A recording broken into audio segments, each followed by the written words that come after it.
Yeah, the company is Design Interactive. We're a small business out of Orlando, and we're human factors engineering centric, but we focus specifically on XR technology, so augmented, virtual, mixed reality technologies. So we have a whole portfolio of different things that we're doing with XR, but there's two main thrusts that we're really focused on. One is using augmented reality for maintenance training and operational support. And the other is using augmented reality to help train tactical combat casualty care skills. So for the augmented reality maintenance operations training and support, that's a really interesting environment because everyone's using it right now. There's a lot of motivation, not only in the commercial industries that we're working, but especially in government, especially in the Department of Defense. Aviation in particular, they have a mandate to increase their readiness up to 80%. That means 80% of all their aircraft are ready to go at any given time.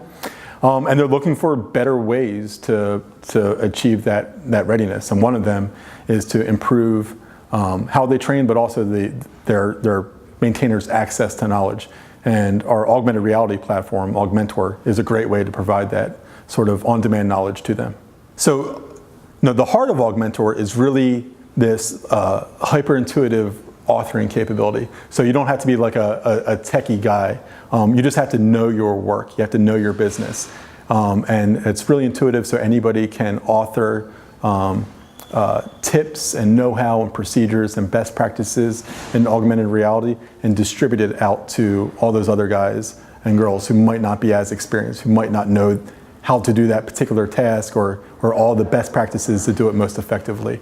So it's really that sort of like socialization and communication of knowledge up and down an enterprise that we're focused on, and making things more efficient through the sharing of that knowledge. So one of the things that makes augmented reality such an applicable technology to the federal government and the DoD in particular is that there's a lot of churn on the workforce. In the DoD, for example, the average enlistee is only in for like 3.5 years or so.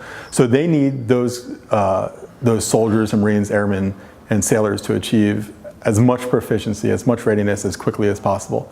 If you exclude the schools and the boot camp, they might only have 2.5 years of actual use of those soldiers, sailors, Marines, and airmen. So if they can accelerate human performance and accelerate their know-how and make them more useful more quickly, they get more bang for the buck, which is hugely important from a human capital perspective.